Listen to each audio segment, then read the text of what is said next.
নমস্কাৰ বন্ধু বান্ধৱীসকল, মই এটা সৰু আপডেট দিয়াৰ কাৰণে একচুৱেলি ভিডিঅ'টো বনালোঁ। এই গাড়ীখন দেখিছিলে নহয়, মই ভালকৈ ফুল ডিটেইলছ ভিডিঅ' বনাব নাপালোঁ। আমাৰ গুৱাহাটীৰে গণেশগুৰিৰ বাইদেউ এগৰাকীয়ে গাড়ীখন ল'লে, মানে একচুৱেলি তেওঁ বুক কৰিছে। অলৰেডি মোক 50% এমাউণ্ট দিছে। গাড়ীখন কালি তেওঁলোকে লৈ যাব। চ' গাড়ীখনৰ ডিটেইলছটো বনাবই নাপালোঁ। মই আগতে কৈছিলোঁ গাড়ীখনৰ কাৰণে বহুতেও ফোন কৰিছিলে, আৰু মই কৈছিলোঁ যে যিয়ে প্ৰথমতে আহিব তেওঁ এই গাড়ীখন পাব বুলি। গতিকে তেওঁ ভিডিঅ' চাই লগালগ মোক ফোন কৰিছিলে, আৰু সেইধৰণে তেওঁলোকে গাড়ীখন বুক কৰি থৈ গৈছে। মই এনে জাষ্ট আপোনালোকক গাড়ীখন এটা সৰু চাই ভিডিঅ' এটা দেখাই দিছোঁ। একদম ধুনীয়া আছিলে গাড়ীখন। এইটো চাওক, অৰিজিনেল কালাৰ, খালি ধূলি লাগি আছে কাৰণে লেতেৰা হৈ আছে। এইখন যদি পলিচ কৰি দিয়ে একদম নতুনৰ নিচিনা হ'ব। যি হওক, মোৰ দামটো একে, যি কৈছিলে 1,40,000তে বুক হৈছে গাড়ীখন। চ' আপোনালোকৰ আশীৰ্বাদত আৰু মৰমত মই 1000 ছাবস্ক্ৰাইবাৰ কমপ্লিট কৰিছোঁ। আপোনালোকে এনেদৰে মোক আশীৰ্বাদ আৰু মৰম দি থাকক। মই কোনো পইচাৰ আশাত ইউটিউবৰ পৰা ভিডিঅ' বনোৱা নাই। আজিকালি ভিডিঅ' বনাই ইউটিউবত এটা মাধ্যম, বিজনেছ পাৰপজৰ কাৰণে ইউজ কৰা হৈছে। গতিকে ময়ো সেইটো উদ্দেশ্য আগত ৰাখিয়ে এনেকৈ ইউটিউবৰ মাধ্যমেৰে ভিডিঅ' আগবঢ়াওঁ। তাতে আপোনালোকৰো উপকাৰ হয়। কম দামতে গাড়ী বিচাৰি থকা মানুহৰ সংখ্যাই বেছি, আৰু মই মোৰ ভগৱানৰ কৃপাত ইয়নে মোক বহুত মানে, ইয়নবিলাকে বেছি চেল কৰোঁ।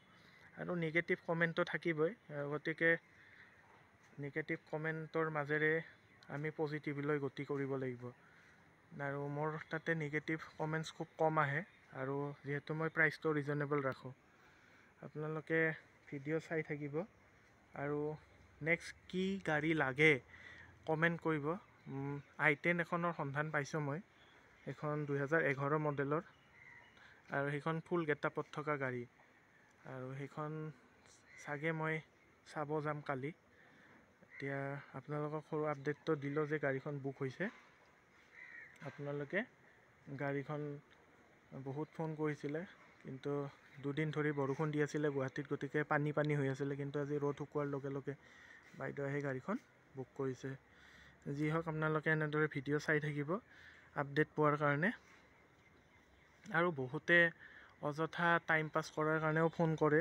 মোৰ সেই কথাটোত সিমান এটা ভাল নালাগে, কাৰণ আমিও দিনটো কষ্ট কৰি কোম্পানী এটাত কাম কৰা বুলি মই অলৰেডি আপোনালোক জনাইছোঁ। তাৰ মাজতে ফোন এটেণ্ড কৰিয়ে থাকোঁ, কিন্তু অযথা আমনিদায়ক বহুত কথা সুধি লাষ্টত সুধি দিয়ে যে অন্য গাড়ী আছে নেকি, বা দামটো কিমানত এৰিব, এনেকুৱা ধৰণৰ কথা কিছুমান কয়।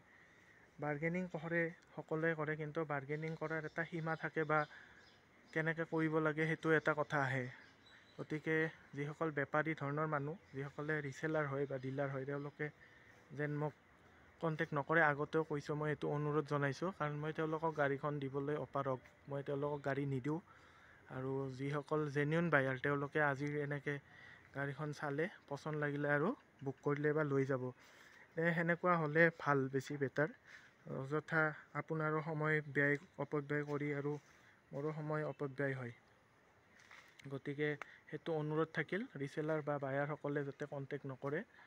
যিটো দামত মই দিওঁ সেইটো দামত বহুতে বেলেগ ইউটিউবাৰৰ লগত মোক কম্পেয়াৰ কৰে, কিন্তু গাড়ীৰ কোৱালিটি লৈহে দাম কম বেছ হয়। অ'নাৰশ্বিপ লৈও হয়, আৰু অ'নাৰশ্বিপ লৈও গাড়ীত কম বেছ হোৱাৰ কাৰণেও গাড়ীৰ দাম কম বেছ হৈ যায়। সেইটো আপোনালোকে মনত ৰখা উচিত। আৰু গাড়ীৰ কোৱালিটি লৈও কথা। কেতিয়াবা কিছুমান গাড়ী আমি দামত উঠাব লগা হয় কাৰণে দামটো আমিও বঢ়াই দিব লগা হয়। আৰু ইয়ন মই অলৰেডি আপোনাক চাব, আপোনাৰ ভিডিঅ'ত আছে, 2016ৰ ইয়ন মই 1,20,25,000ত দিছোঁ, কিন্তু এইখন 1,40,000ত দিয়াৰ কাৰণ আছে।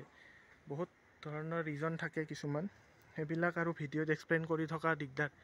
গতিকে এইখন গাড়ী বুক হৈছে। আপোনালোকক সৰু আপডেটটো দিলোঁ, লগতে ভিডিঅ' চাই থাকক আৰু এনেকৈ মৰম আশীৰ্বাদ দি থাকক, যাতে আপোনালোকেও নতুন এখন গাড়ী ল'ব পাৰে। নতুন বুলিয়ে কৈছোঁ, যিহেতু ছেকেণ্ড হেণ্ড হ'লেও সকলোৰে কাৰণে সপোন এটা থাকে গাড়ী এখন লোৱাৰ। আজিলৈ এৰিছোঁ। আপোনালোকক ধন্যবাদ। জয় আই অসম।